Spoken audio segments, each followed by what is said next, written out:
Ladies and gentlemen, welcome to Stockton Alive with your host, the one and only Mr. Nate Knodt. Take it away, Nate. Okay, here we go. I'll give a Johnny Carson golf swing here. Of course, we skipped the monologue, but that's to everyone's benefit. We've joked a couple times. You come into a show and people always say, "Oh, we're got a really great show tonight," and they always say that. And sometimes you come into a show with nothing, and we've done that twice. I play your Ed McMahon. But yeah, that's right.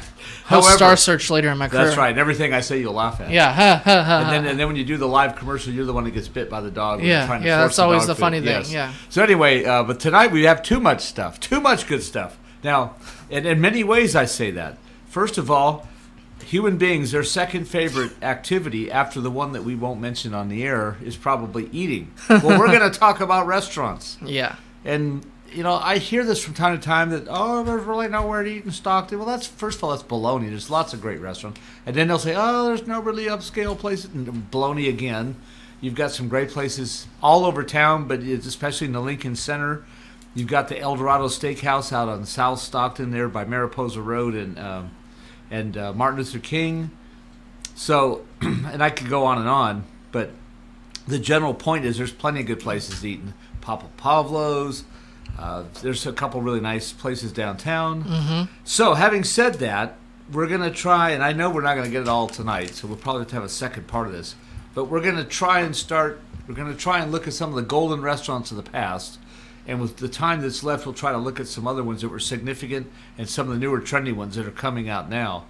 So, we'll just jump right into it and see how we do. This is not exactly necessarily in perfect chronological order. But we're going to start some with really old classic restaurants, some still with us and some dearly departed. And I know this is going to stimulate people's memories here, but that's the theme song says the golden age of Stockton. And relive, it says, although I'm hoping that I can just stay here doing this in this lifetime for now. But so, one gulp of water here to get the throat going. Okay. I'm going to think that this might be the longest, oldest continuing food. It's not exactly a restaurant, but it serves food to the public for lunch. So that makes it a dining spot.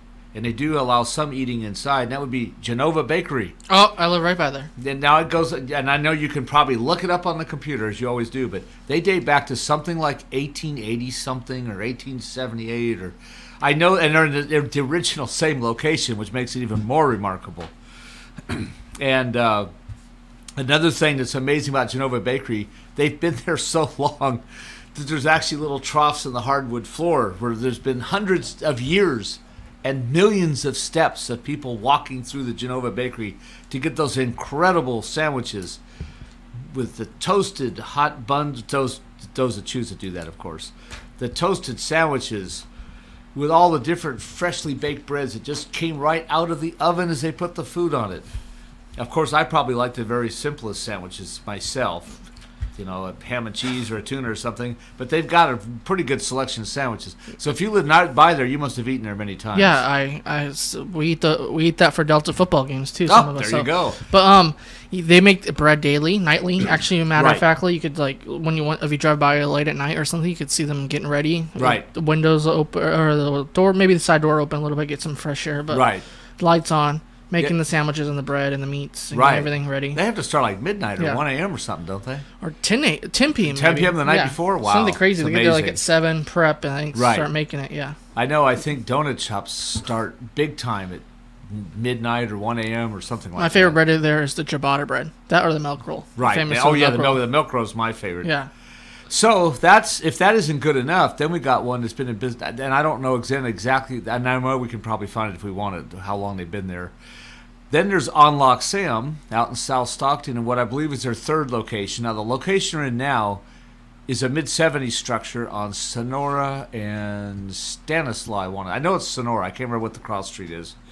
That's their third location, and it's a sort of modern building. I mean, it's now 40-something plus years old. I think the building dates back to 1975, so that would be 42 years old.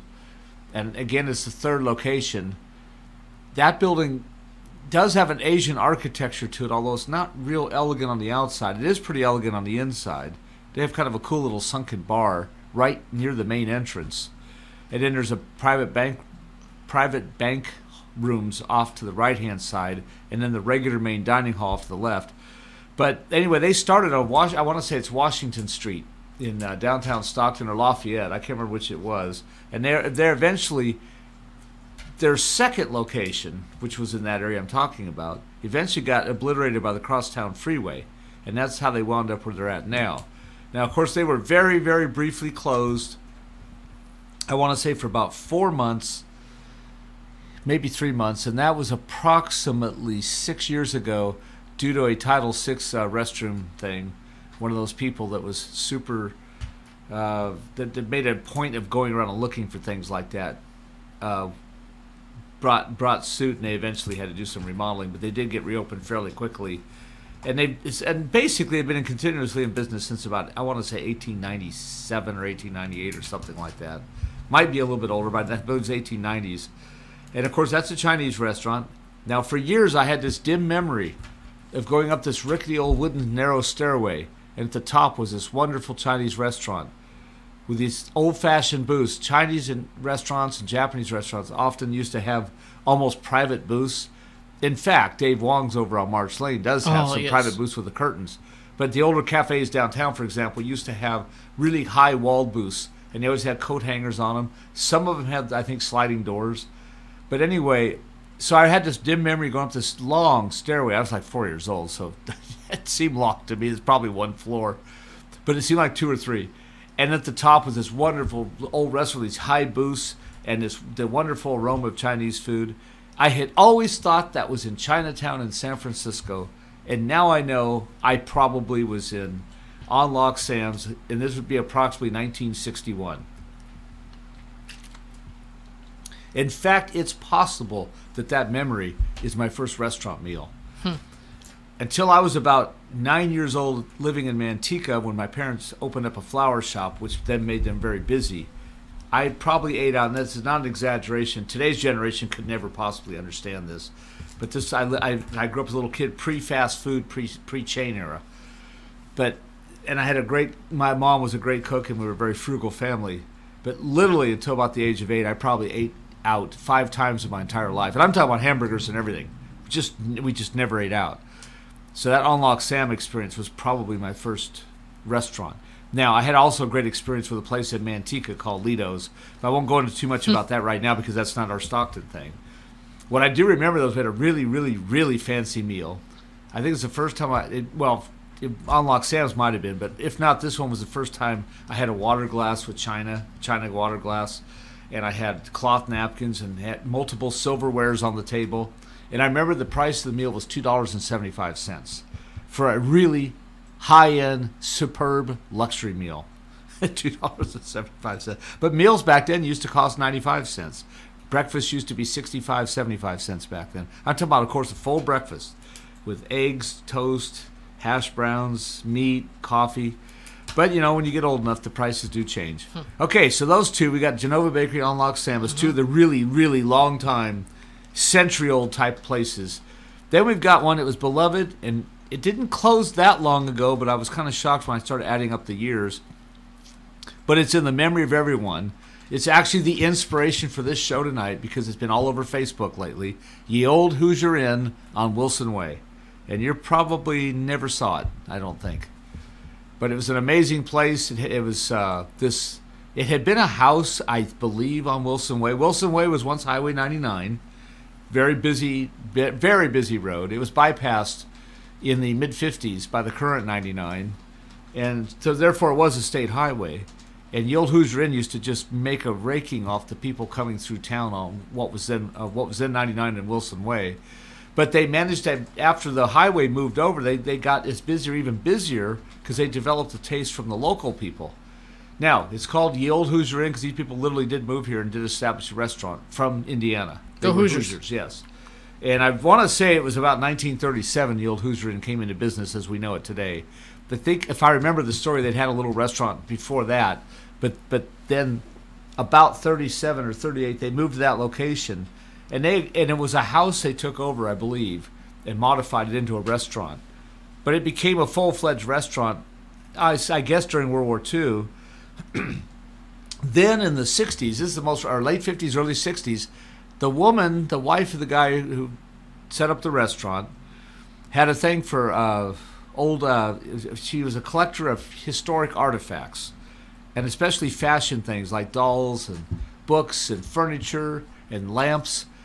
So eventually, the old Hoosier Inn, and what probably was once a living room, was turned into a Victorian parlor with like an 1890s look. All these exotic glass lamps, and it was painted kind of a red velvet color inside, had lacy curtains, and they used to have people lined up out the door on Fridays and Saturdays to eat there, and on weekend mornings also. And I can remember it was not uncommon to wait an hour to be seated for a meal, and you would spend that hour generally in that Victorian parlor room. They even had a weird thing. I don't know I think I've talked to you about this once before on this show. Mm-hmm. They used to have a thing called stereo slides. You had these things that looked something like magnifying glasses, and then they were open. They had a big open frame at the end, and you'd put in two slides that looked nearly identical. One was in the left side, one was on the right side. And the lenses of the binocular-like frame would focus in such a way on the two separate cards that you got 3D vision and depth perception. And these cards were usually in color, and it was very cool to look at what would normally be a two-dimensional postcard suddenly became a three-dimensional thing with depth.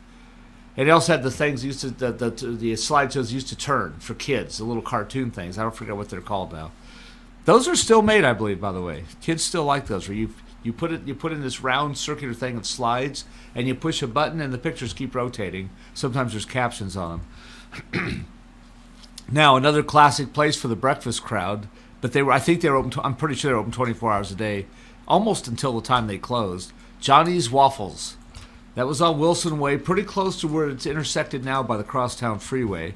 That's probably the first breakfast I had in a restaurant was Johnny's Waffles. I remember, being amazed. They'd bring out these steaming hot eggs and hash browns or pancakes. They were known for waffles and pancakes, of course. So you bring out these steaming pancakes, waffles, you pour hot syrup on them. Oh, that was so good. Oh, let's see. And I think they closed about 1968 or 69. And I think part of the reason they closed is the guy was getting old. That's about the time it was getting to be sort of be a challenge to be open 24 hours a day. And then I think he sold out for a ton of money for the Crosstown Freeway. And I don't mean that in a negative way. He's going to lose the restaurant pretty much one way or the other.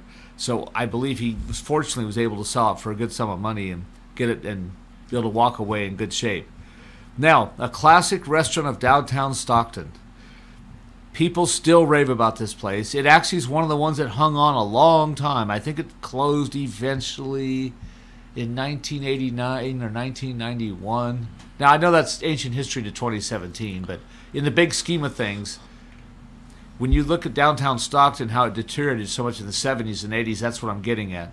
They were open for another 10 full years after that area around them became very, very questionable.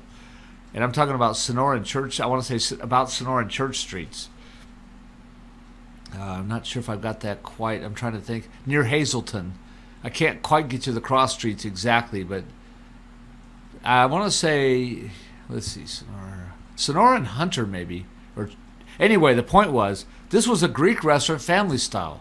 This is the one where they just bring out, you'd order your food, you'd order your main course, but they bring out big bowls of salads and salad dressings and bread rolls and soup, and it was just excellent. People raved about it. They still had a lot of business when they closed. They only closed because family illness and because at that point the younger people didn't want to stay in the restaurant business. But even being in this relatively really kind of challenged part of town, they still hung on to their business right up until the end. Getting into slightly more recent. Well, I'm not sure what their range of years were, but they had been there a long, long time.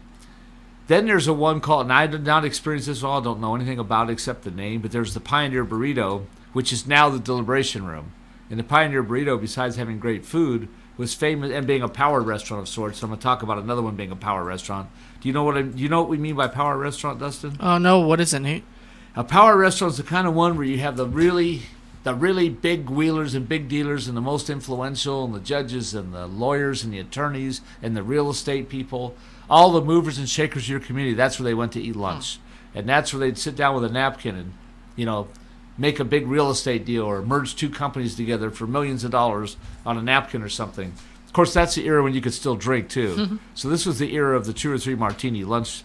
That not too many people, I don't think, took 3 martinis at lunch, but that's what they always call it. And the joke used to be that came off your expense account. There's almost no job in the world left in the United States now where you can actually order alcohol on your company card or write it off your income tax. But back then you could. And in fact, restaurants, I'm not condoning it per se, but restaurants were hurt quite a bit when those laws came out because the alcohol serving, of course, was a pretty good deal, the profit margin, which is one reason why prices of meals went up. They had to cover the more cost from the meals and less cost from the fact they weren't selling alcohol. Oh, I shouldn't say selling, but serving alcohol with the meals. Anyway, the Pioneer Burrito, though, was famous for murals, historic scenes of Stockton and people working on farms. On the outside, there's a mural that was just recently painted over. There's been a lot of talk about that in downtown. The Deliberation Room, if we get more time, we'll go to that. We've already talked about that in other episodes. I'm just trying to pretty much focus in on these historic restaurants. By the way, we have a request for our vast listening audience. Our one of our GMs here, people who makes this station go, Governor Don, is looking for suggestions from our audience about good, really nice vegan and or vegetarian places to eat.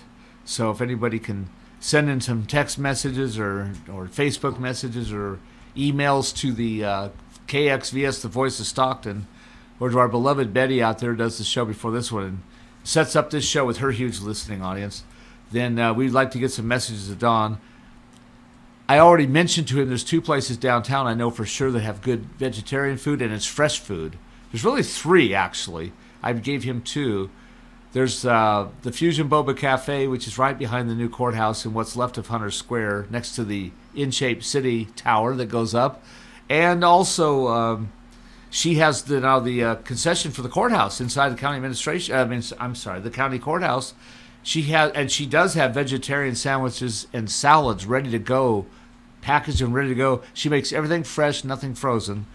The little cute kind of, it looks sort of like a dessert cafe, but they do have full-fledged breakfast and lunch there, packaged style breakfast and lunch, called La Dolce Vita, right on the corner of Weber and San Joaquin. Sutter Street, Weber and Sutter. She has absolutely fresh made salads and soups, and they're also never frozen. It's always fresh, and she has vegetarian salads. I should mention that the Fusion Boba Cafe also has almost all her food is gluten free. If not all of it, most of it is gluten free.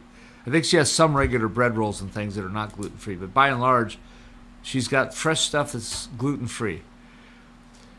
Now I'm going to switch gears a little bit because we're going to a little bit of, like Johnny's Waffle Shop, that kind of ties in with the next 2 places I'm going to talk about. Over on what was Charter Way and now Martin Luther King Boulevard, the building is still there, but it's not the same name. It's been remodeled greatly. There was once an Art Deco type of restaurant on the corner with huge booths, the big cushion chairs and everything, and sofas, and semicircular booths. Harry's Restaurant and Lounge at the corner of, let's see, I want to say the corner of, it's Martin Luther King and I believe it's American is the side street. It might be Stanislav, but I think it's American.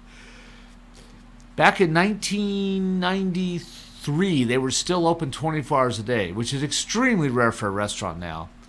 Nowadays, if you want food 24 hours a day, you go to AM PM Mini Mart or something, or 24-hour drive-through at, Carl's Jr.'s or something, or Jack in the Box. But back then, you had full-fledged restaurants. For most of my life, you had full-fledged restaurants that were open 24 hours a day. In fact, a lot of pharmacies used to be diner pharmacies. You took your film in to be developed there. You could buy appliances and gifts, but they were also often open 24 hours with a lunch counter because they're open 24 hours to dispense pharmacy things. Again, the chains like Walgreens have kind of put all that out of business. Walgreens used to have lunch counters, by the way, too, but they don't have them anymore. But anyway, so Harry's, the reason I bring this up, there's a big article in the Stockton Record about those few places that were still open 24 hours a day. Well, they closed 2 weeks later. After the story came out, they didn't close the business entirely, but they quit being open 24 hours a day. I can't remember, this may be in my imagination, but I think the proprietor actually told me that the story actually caused more people to come there, and not all these people were all that friendly, and they weren't really equipped to handle the extra business at night. Now, it was also a restaurant and a lounge. This used to be a pretty common thing.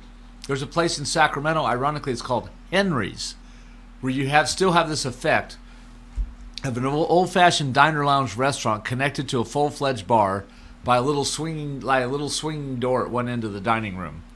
And Harry's was like that. Now it's two set. They're still all there, and it's been reunited between the lounge and the restaurant and the lounge are independently operated, but they still connect through a door. But anyway, it used to be kind of an Art Deco place. It's been completely remodeled several times. What's interesting, though, is its almost exact architectural twin is on Wilson Way. Now, remember, Wilson Way used to be Highway 99. It used to be a huge truck stop there called McConnell's. And now what was McConnell's truck stop is now some kind of big tire. It's a tire place where it's primarily tires for trucks.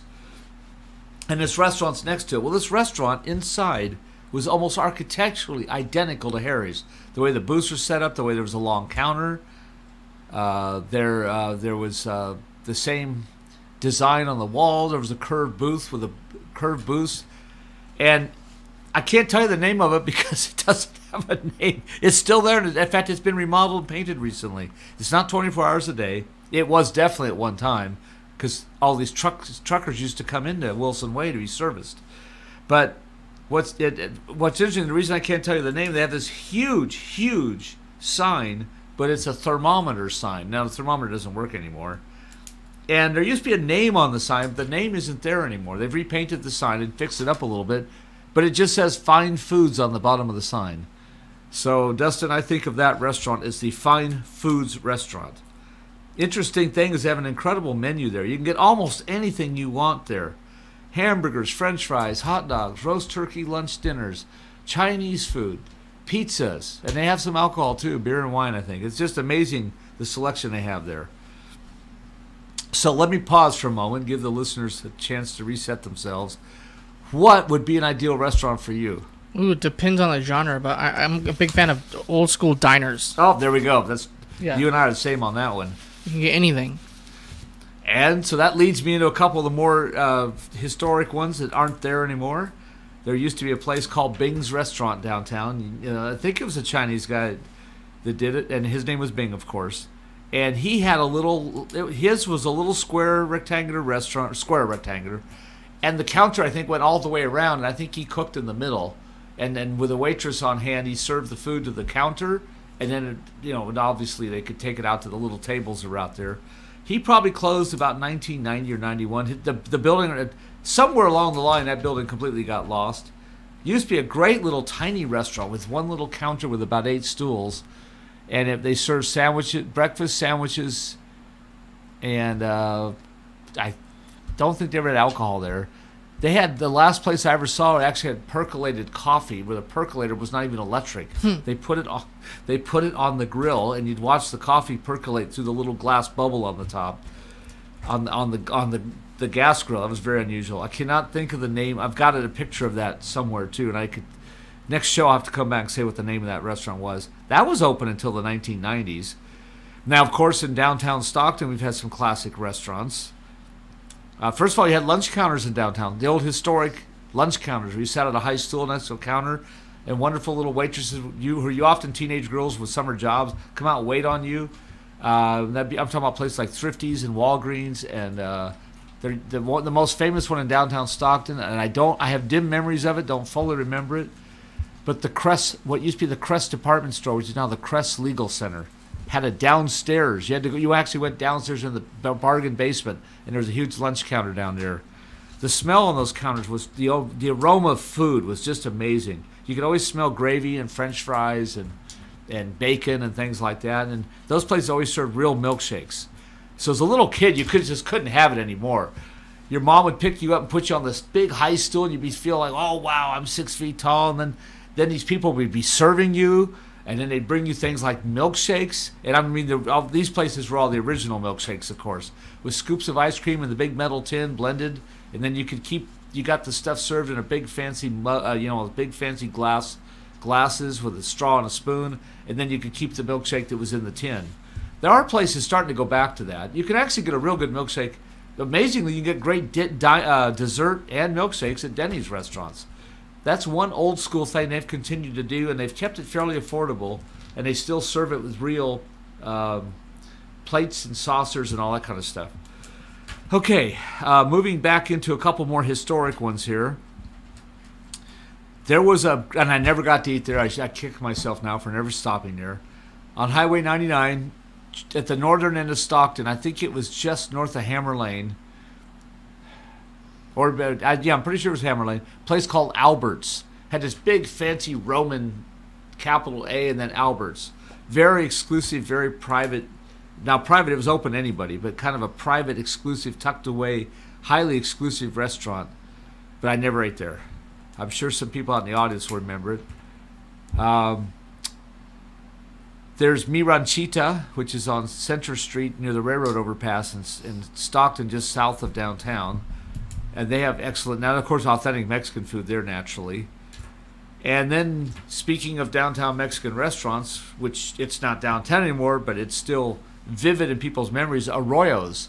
The Arroyos that are now out on March Lane. Yep. And near Quail Lakes.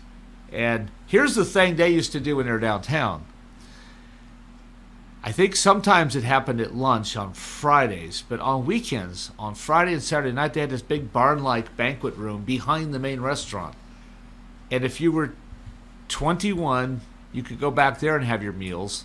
And they did lingerie shows. Whoa. That was on Fridays and Saturdays, as I recall. And I think Friday they did it at lunchtime, too. And I think they even went out in the regular restaurant. I don't remember. But they were known for their very authentic Mexican food. They were just legendary. Interesting. But they got relocated 4 times. I wonder why. The current location is, well, no, it wasn't because of that. Joking. It was, the last time was when they did some remodeling. I can't remember.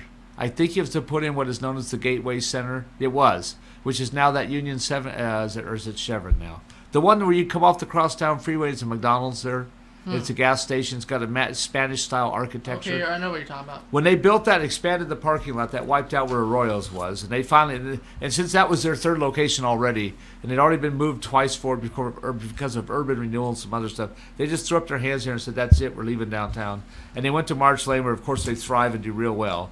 The great margaritas there. I don't think they do any of the, I don't think since they left downtown they've done any of the lingerie shows. Now, that leads me into another downtown place, which is still there, fortunately, and still open. They don't quite have the hours they used to have. It's not as big a dinner place as it used to be, in that they're only open on Fridays and maybe Saturdays at night. But Yasuyani, Greek-American restaurant, it was once famous for having fashion shows on Friday afternoons at lunch, and I think possibly, and maybe Friday evening, and maybe Thursday afternoon. Now, I never got to experience one. They quit doing it before I got into to see that. And they have, it's one of the very few restaurants in downtown Stockton that is a sit-down restaurant with cloth napkins and the full type of service. They do, in fact, have a full bar, too. That, of course, I have zero tolerance jobs. I can't take advantage of that on a regular working day. But they do have a full bar. Now, in downtown Stockton, a place that would remind me, not so much in atmosphere, but in style of service and what they offered, a great place called Feliz y Betty's. In fact, I'll bet our Betty here knows about that. Wonderful restaurant, family style, I want to say Mexican and Italian food. And they also had a full bar there. They were in business till the early 1990s. They only shut down because, and this was on Weber Avenue, by the way. It's where the place that actually, it's Weber and Stanislaw. It's actually now a place called the Good Rock Faith of Hope Teen Center, except I don't think it's ever used anymore. I think it's totally, it's maintained a little bit in terms of keeping it painted and all that, but I never see any activity there. The last thing I remember was a rented banquet event there, maybe, almost 15 years ago. I have not seen it used since. I think it was intended to be a teenage youth center and tutoring center and all that, and maybe they were going to raise money by renting it out. And for whatever reason, it's just never used anymore. But Feliz y Betty's was quite the place. They would fill the parking lot every afternoon. Totally dedicated people going in there. Now, a little more recent, but certainly one that people talk about all the time. We used to have a floating cafe out on West Fremont Street called the Catfish Cafe. And then, amazingly, and I don't know quite the whole story, I remember my wife, my Peruvian party wife, Becky, had eaten there several times. I finally decided I was going to go there one time. And like 2 days before I was going to go there for lunch, headlines in the Stockton Record, Catfish Cafe towed out of Stockton. It was a floating restaurant. And it literally was towed out of Stockton. They decided to relocate. Now, there used to be a place, and there still is, but there's a catch to this. Going to tie things together in a circle here. There used to be a place on the Delta called Moore's Riverboat. And it really was an old Delta riverboat turned into a restaurant. Well, it burned to the waterline at some point about 15 years ago or 10 years ago. Well, that is where the Catfish Cafe wound up. And so what was once the Catfish Cafe here in Stockton on East Fremont Street, West Fremont Street, is now the Moore's Riverboat, very successful Moore's Riverboat Restaurant Lounge in the Delta. That's the Delta channel if you were headed towards Rio Vista, is the direction that one is. It's not, for example, it's not that close to Windmill Cove, just to give you a geographic reference. Okay, now we got to talk about one. It's the ultimate munch down restaurant. It's been there a long time. It wins the vote every year for best breakfast in San Joaquin County and Stockton. What would that be, Dustin? Chuck's. Chuck's, you bet. And they got the greatest sign. They got the big guy with a big smile on his face on their sign, who's obviously ready to eat. The only other restaurant I know of with a big sign like that, I remember Bob's Big Boy with the big fat kid out there in the front with a huge hamburger in his hands. But this Chuck's has a kind of like a 1950s style guy with the horn-rimmed glasses and black hair combed over as their sign. Now, of course, they're located at Pacific Bowl now, Pacific Bowling Alley. Great fit for them. Bowlers are hungry, like to be able to eat, and you have a constant walk-in crowd, and they have a pretty good-sized parking lot there. They used to be, of course, just about across the street next to what was once a furniture store and a grocery store, and it's a pet store, I think, now. But anyway, they used to be across the street in a much smaller facility, and it was a challenge to get in and a challenge to park there. But they're famous, of course. What is it they're famous for? Chuck's, of course. Their pancakes? Well, yes, but primarily helping the side. Oh, portions, yeah. The portions, yes. Yeah, no, you're right, though. They're famous for breakfast in general, but they have a big booming lunch crowd, too. Now, of course, they have dinner. Mm-hmm. In their original location, they didn't do dinner very often. And you could have breakfast all day. That's right. You get breakfast all day. But, yes, if you order a breakfast there, like a pancakes breakfast with, say, I don't know, eggs and ham or something, you might get it on 3 plates. Pancakes always get their own plate. And your breakfast, the other portions of your breakfast will be split into 2 plates usually. Of course, it just depends on what you're getting. And then the incredible thing is they offer 2 sizes, regular portions and half portions, if I remember right. And a fair number of people order the half portion because there's no way in the world you can eat the full portion. Of course, obviously what people do is box it up and take it home. Now, the other thing is they're a comfort food place. Oh, comfort It's food. not where you go to be a vegetarian. It's not where you go to watch your cholesterol, your calories, or anything. If you're going to eat at Chuck's, you're going to just hang out and gore down the food. If you're going to have a cheat day, go to Chuck's. If you work out, yeah. That's right. Now, a place I don't personally remember, I don't think I was ever there, but it had a kind of a cult following, something like Chuck's. Also comfort food, pretty kind of fattening food, but delicious. A place called Orly's, and I believe it's North Pacific Avenue, but I'm not that familiar with it. But I know it exists because in my neighborhood over by Victory Park, off of what is called Picardy, exactly where Picardy, just after Picardy becomes Monte Diablo, is a place called the Victory Cafe, which used to be a little wooden roadside diner when there used to be a lot of traffic that used to go out towards the country club and towards the fishing areas. And of course, west Monte Diablo's, we have Pixie Woods and Lewis Park and the Gun and Rod Club and something like that. There's several things out there, so it's quite a destination. This is a little old-fashioned wooden roadside diner is what it was. And it'd been a Chinese restaurant for many years, not really that distinguished. Now it's Orly's, and Orly's specializes on things like pastrami sandwiches, and I'm going to use the word liberally oiled French fries, milkshakes, and they did start with some pretty long hours, and I think being 6 days a week. They've now cut it down to primarily an extended lunch. They're open primarily, I believe, 10 to 4, I think it is, Monday through Saturday. And they were doing breakfast. I don't think they do breakfast anymore. But anyway, I mentioned them, the Victory Cafe, because they brought back the Orly's something super sandwich. I want to say roast beef sandwich. And they do barbecue tri-tip and stuff there. Now, another place that was a classic place in downtown Stockton for many years, and only recently closed, and it closed because she basically was more or less evicted to make space for a new development that would be wonderful when the development gets built, called the Grandview Village. But that was Bunny's Hole in the Wall, which later just became known as Bunny's. Again, she was a victim of constant downtown restoration, reurbanization, kept moving her around, and finally after this last time, she just gave up. But she was called Hole in the Wall because she had this fairly tiny little restaurant with about 5 counter stools. And she did primarily sandwiches, soups. She had the greatest open-faced hot roast turkey sandwiches.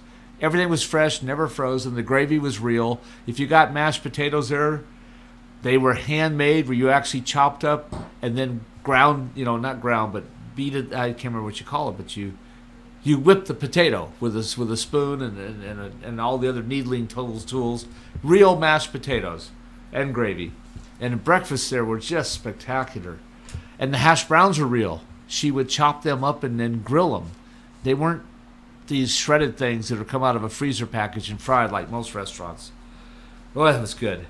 And her prices were very reasonable. She even had a half sandwich for like $4.25. She's only been closed for about 2 years.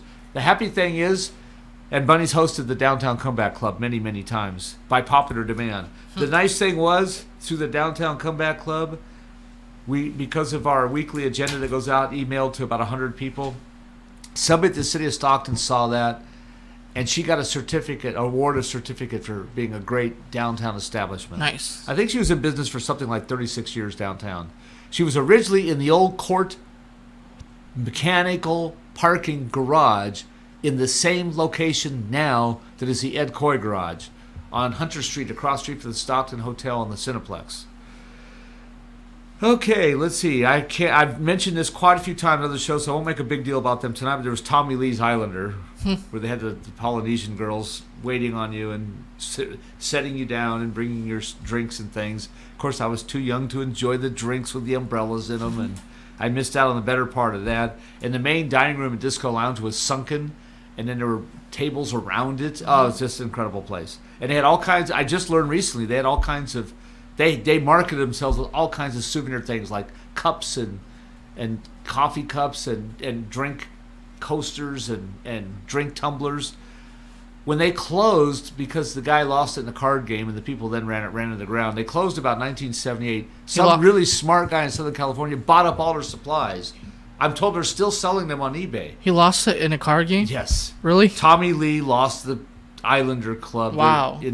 In a game, I think at the Cal Neva Club in Reno. I don't know if that's exact Interesting. place, but about 1973 or about 1974, he lost it in a poker game in a downtown Reno casino. Sounds like a movie or a TV show. I'm sure you could. This guy was, and the people who took it over didn't understand the attraction, which was primarily great food, great drinks, incredible music, live action, and Polynesian girls serving you things in grass skirts. The people followed. I don't remember exactly what all happened. They only survived for. He had this booming business going there, and the people followed him only lasted 3 years. It still blows me away. Now, for you people who are more humble in your types of meals and you're more fast and on the go, we've got to mention some hamburger places. Did you ever get to go to George's Drive-In before it became an extended version of the St. Joseph's parking lot? Yeah. George's Drive-In was on the corner of California and I've Harding. heard of it. Yeah, amazing place. It was one of the last truly big-time, busy, independent hamburger stands or drive-ins in Stockton. As many privately owned hamburger stands did in the later years, they kind of added to their menu. Since McDonald's and all the chains were, gobbling up all the hamburger business, they had a lot of sandwiches and things. You could go in there and get a... Oh, by the way, Bunny's was known for the best pastrami sandwich maybe in all of California. Wow. So anyway, George had sandwiches like that, tri-tip sandwiches and roast turkey sandwiches and tuna sandwiches and all the great hamburgers and hot dogs and milkshakes. Unfortunately, George's is now only a vagrant memory underneath St. Joseph's parking lot. Now, again, it wasn't lack of business. The gentleman was getting old, and it just became too easy, and I don't blame him. His health was failing, and so the family sold out to St. Joseph's. So, of course, we missed a ton of places. We didn't talk about the waterfront warehouse at all. I was going to talk about Bella Vista downtown a little bit. There's always part 2, Nate. Yeah, I know. There's Cancun. There's Casa Flores, our now regional chain known as Casa Flores, where the families, 14 restaurants now in 4 cities or something like that, including Manteca and Elk Grove, and I don't know where all they're at, or Galt, I should say. Castaways. Yeah. We'll have to come back and talk about the Castaways. That was a seafood waterfront restaurant. We forgot about the new places downtown too. Yeah, and we didn't get the new. So Cast Iron, all those places. Exactly. We celebrated their 1 year last. And they're all here. Yeah. Trust me, they're all here. But we just didn't get. I knew we weren't going to get all this. Great places on Yosemite also. Yeah. Oh, absolutely. Yeah. Yeah. And even on the mile right here. And my first place I ever know that I ate out. Yeah. Daddy-O's Drive-In in French Camp. Ooh. So I have to describe my first ever meal. I'm probably 2.5, 3 years old. Of course, only about half of it actually made it into the inside of my mouth. Then there's the really goofy Jackett's Corner, as I mentioned to you briefly before the show, at Franklin High School. So we'll come back and finish off. We could do a whole episode just on downtown restaurants, obviously. So once again, it's all aboard. The train's leaving the station before we could even catch our breath and even have a good double shot of something. This has been Stockton Alive with your host, Nate Knodt. Thank you for tuning in to KXVS, the voice of Stockton.